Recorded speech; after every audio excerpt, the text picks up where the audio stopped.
Mafia Atiq Ahmad के सबसे छोटे बेटे अबान का शव शनिवार शाम कसारी मसारी कब्रिस्तान में सुपुर्द खाक कर दिया गया, जहां उसे उसके अब्बा अतीक, चाचा अशरफ और भाई असद की कब्र के बगल में दफनाया गया। इस दौरान पैरोल पर लखनऊ जेल से आए बड़े भाई उमर और झांसी जेल से आए अली अहमद भी जनाजे में शामिल हुए। कब्रिस्तान के बाहर हजारों की संख्या में रिश्तेदार, करीबी और समर्थक मौजूद थे और भीड़ को काबू करने के लिए पुलिस और पीएसी के जवानों को भारी मशक्कत करनी पड़ी। चर्चा ये भी रही कि फरार चल रही 50,000 की इनामी शाइस्ता परवीन अपने बेटों से मिली थी, हालांकि इसकी किसी ने पुष्टि नहीं की है। प्रिजन वैन के भीतर ही उमर और अली अपने भाई के शव को देखकर बिलख पड़े और पुलिस उन्हें हथकड़ी में ही शव के पास लेकर गई। लेकिन इसी संवेदनशील जनाजे के बीच इस पूरे हादसे ने राजनीतिक गलियारों में अब एक बड़ा बवंडर खड़ा कर दिया है। महाराष्ट्र में समाजवादी पार्टी के नेता और विधायक अबू आजमी ने अबान की मौत को लेकर बेहद गंभीर सवाल खड़े किए हैं और इशारों में सीएम योगी और उनकी सरकार को इसका दोषी बताया है। आपको बता दें कि अबान की मौत सड़क दुर्घटना में हुई थी, जब वो गुरुवार सुबह अपने भाई अली से मिलने झांसी जा रहा था।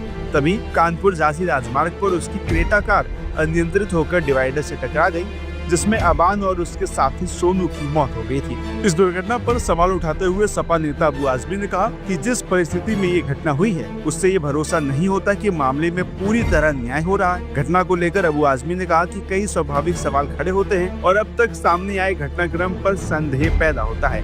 अबू आजमी ने ये भी कहा कि इस मामले की जाँच की जानी चाहिए, लेकिन जो लोग दिन के उजाले में और पुलिस की कस्टडी में गोली मरवा देते हैं, वो लोग क्या ही इस मामले की जांच करेंगे। साथ ही जब उनसे पूछा गया कि घटना के पीछे कौन हो सकता है, तो उन्होंने कहा कि जब किसी की मौत पुलिस हिरासत में हुई है, तो इसके पीछे कौन हो सकता है। देखिए, इसकी तो इंक्वायरी होना चाहिए, मगर इंक्वायरी कौन करेगा? जो लोग खुद दिन के उजाले में पुलिस की कस्टडी में गोली मरवा देते हैं, आदमी को मर्डर कर देते हैं, वो क्या इंक्वायरी करेंगे? इंसाफ की उम्मीद नजर नहीं आती है। एक ही रास्ता है कोर्ट का, लेकिन वहां भी मैं देख रहा हूँ कि अब मैं इस पर कुछ बोल के अपने खिलाफ कोई कंटेम्प्ट नहीं करना चाहता हूँ, लेकिन संतुष्टि नहीं है। अगर एक आदमी के खिलाफ कोई चीज है, आप उसको पकड़िए ना। आपने इस मुल्क में बहुत सारे लोगों को पकड़ के फांसी के फंदे पर चढ़ाया है। अगर कोई गलत आदमी है तो उसको पकड़ के उसको कानून के मुताबिक सजा देना चाहिए, न कि इस तरह से दिन के उजाले में सरकार दिखा दे कि हम इतने बाहुबली हैं कि हम किसी की दादागिरी बर्दाश्त नहीं करेंगे और इस तरह से सामने गोली मार दी जाए। मैं समझता हूं कि लोगों को शक हो रहा है कि अब जो उनके बच्चे का एक्सीडेंट हुआ है, और वो भी सरकार शक के दायरे में, नहीं कह रहा हूँ कि क्या हुआ क्या नहीं। आम इंसान के दिलो दिमाग में अतीक अहमद की फैमिली के साथ जो हुआ है, अतीक भाई के साथ जो हुआ है, इस तरह की चीजें हो रही हैं। लोगों को शक होता है कि ऐसा तो नहीं, लेकिन इसकी सही इंक्वायरी होना चाहिए। अफसोस मुझे एक लड़का जो बाहर था, जेल में भी नहीं था, और अपने भाई से मिलने जा रहा था और एक्सीडेंट हो गया, उसका इंतकाल हो गया। तो आप जो शक के दायरे में सरकार है, सरकार को खुद कोई ऐसी एजेंसी से इंक्वायरी करा के सफाई देना चाहिए, ताकि लोगों को संतुष्टि मिले। वह न सिर्फ अबू आजमी बल्कि समाजवादी पार्टी के बड़े नेताओं अवधेश प्रसाद और रविदास मेहरोत्रा ने भी इस मामले में इशारों में सरकार को घेरा है और जांच की मांग की है। सर, समाजवादी के नेता अबू आजमी ने अबान अहमद, जो कि अतीक अहमद के बेटे थे, उनकी मौत पर सवाल उठाए हैं। बोले निष्पक्ष जांच से ही सामने आएगी सच्चाई। इस पे आप क्या कहेंगे? जांच की आवश्यकता है, जांच की आवश्यकता है, जांच होनी चाहिए। अतीक अहमद जो पूर्व सांसद थे, उनको पुलिस कस्टडी में पत्रकारों के सामने वार्ता करते हुए उनकी हत्या कर दी गई थी।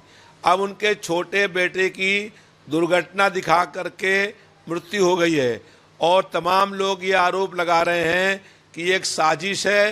तो इस मृत्यु की जांच होनी चाहिए कि अगर इसमें कोई दोषी है तो उसके खिलाफ कार्रवाई होनी चाहिए। बता दें कि अबान की मौत के साथ ही अतीक अहमद का परिवार एक और बड़े सदमे से गुजर रहा है। कभी प्रयागराज में दबदबे और खौफ के लिए पहचाने जाने वाले इस परिवार की तस्वीर आज पूरी तरह बदल चुकी है। अतीक अहमद और उसके भाई अशरफ की 2023 में पुलिस सुरक्षा के बीच गोली मारकर हत्या कर दी गई थी। उसी साल अतीक के बेटे असद की पुलिस मुठभेड़ में मौत हुई थी। परिवार के दो बड़े बेटे उमर और अली जेल में हैं, जबकि एक बेटा अपनी बुआ के साथ रह रहा है। अब सबसे छोटे बेटे अबान की सड़क हादसे में हुई मौत ने परिवार की मुश्किलों को और सवालों को और बढ़ा दिया है।